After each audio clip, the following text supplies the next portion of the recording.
Miss হবে না আপনার পছন্দের টিভি শো। দেখুন জি5 অ্যাপে একদম ফ্রি। কাকি, মা কালী সবসময় ন্যায়ের পক্ষে থাকে, কখনো অন্যায় সহ্য করে না। আমরা আজকে ছন্দক দাদাকে নির্দোষ প্রমাণ করবই করব।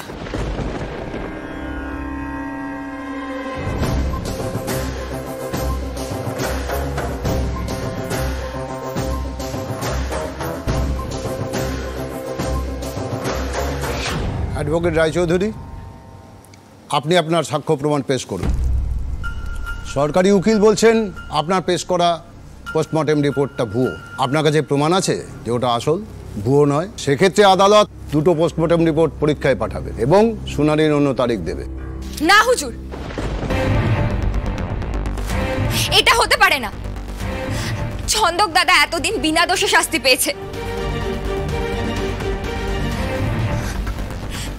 ইনি হলেন সুপ্রীতি কাকি, ছন্দক দাদার মা। একবার দেখুন ওনার দিকে, উনি আর এসব সহ্য করতে পারছেন না। Order, order, order! আদালতের আইন ভাঙবেন না। আপনার যা বলার আছে কাঠগড়ায় এসে বলুন। ফুলকি, ছেড়ে দাও না, ডাক্তারবাবুর সাথে যোগাযোগ করে পরে না হয়। না জানো দিদি, একজন মানুষ বিনা দোষে শাস্তি পেতে পারে না।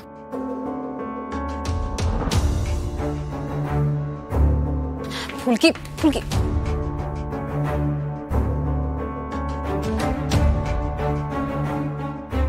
বলুন, যা বলিব সত্য বলিব, সত্য বই মিথ্যা বলিব না। যাহা বলিব সত্য বলিব, সত্য বই মিথ্যে বলিব না।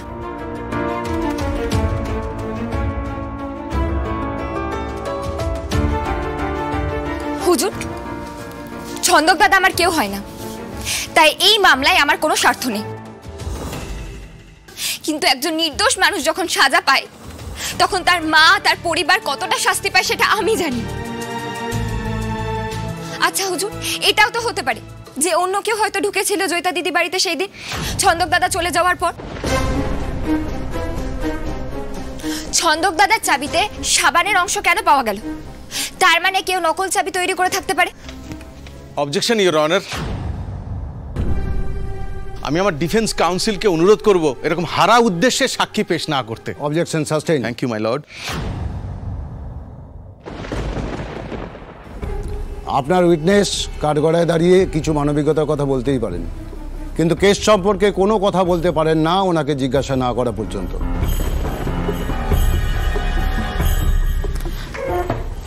I am sorry milord.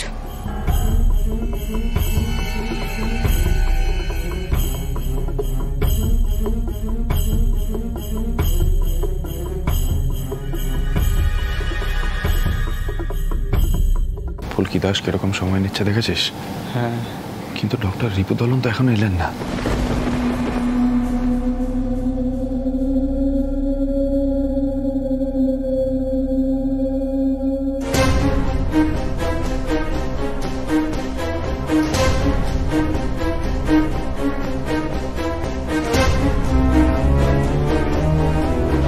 সমস্ত সাক্ষ্য প্রমাণ এবং সওয়াল জবাবের ভিত্তিতে আদালত সিদ্ধান্ত নিচ্ছে যে জয়িতা রায়ের পোস্টমর্টেম রিপোর্ট পরীক্ষা করা হবে।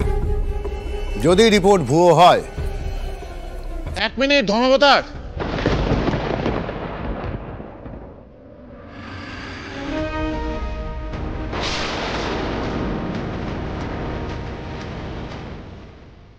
আমি ডক্টর রিপু দলন চট্টোপাধ্যায়।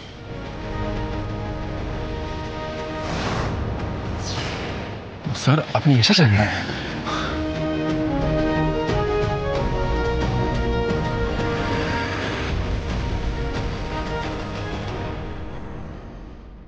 দেখলি তো কাকি, মা কালী আছে।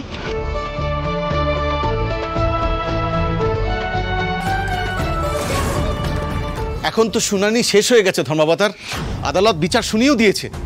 অ্যাডভোকেট চক্রবর্তী, এটা একটা বড় জালিয়াতির কেসও বটে। যদি আগের পোস্টমর্টেম রিপোর্ট মিথ্যে হয় তাহলে তার সঠিক তদন্তের প্রয়োজন। আদালত সঠিক বিচারের জন্য সময় দিতে বাধ্য।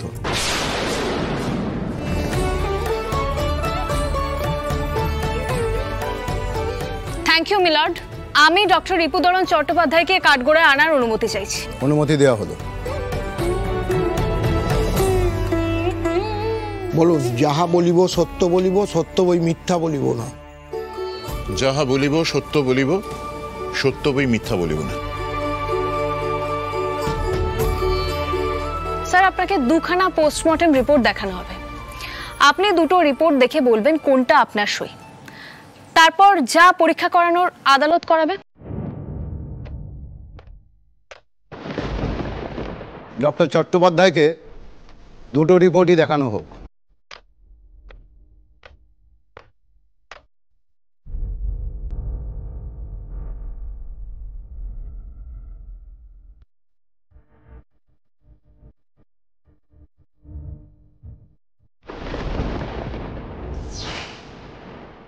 ধর্মাবতা, এইটা আমার নিজের হাতে তৈরি পোস্টমর্টম রিপোর্ট, জয়িতা রয়ের রিপোর্ট।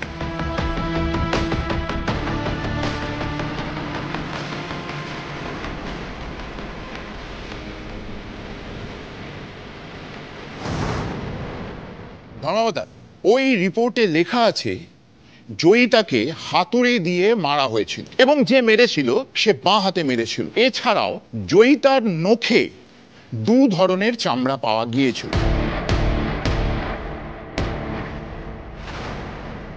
একটা একটু বেশি কালো, অনেকের ওই বার্থ মার্ক থাকে না, বা পিগমেন্টেশন ইস্যুস। আমার মনে হয় যে ওই খুনিরও সেরকম একটা কিছু ছিল। আর খুনের আগে ভিকটিম আর খুনির মধ্যে একটা ধস্তাধস্তি হয়েছিল। সেই সময় জয়িতা খুব সম্ভবত খুনিকে থমচে দিয়েছিল। সেই কারণেই ওর নখে 2 ধরনের চামড়া পাওয়া গিয়েছিল।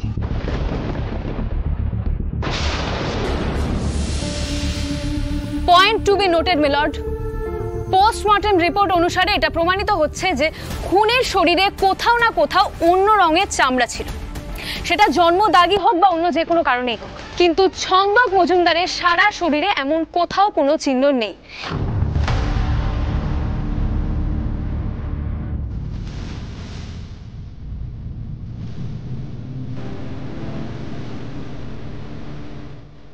এই হলো ছন্দক মজুমদারের medical report. Thank you doctor Chattopadhyay.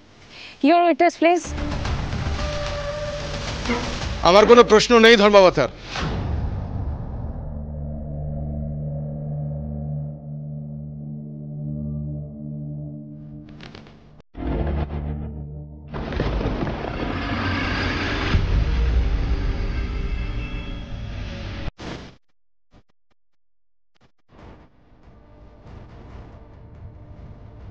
Doctor Chattopadhyay, আপনি সবার সামনে একটা সই করবেন। সেই সইটা অ্যাডভোকেট রায়চৌধুরী যেটাকে আসল বলছেন তার সঙ্গে মেলানো হবে। আদালত আবার 1 ঘন্টা বাদে শুরু হবে।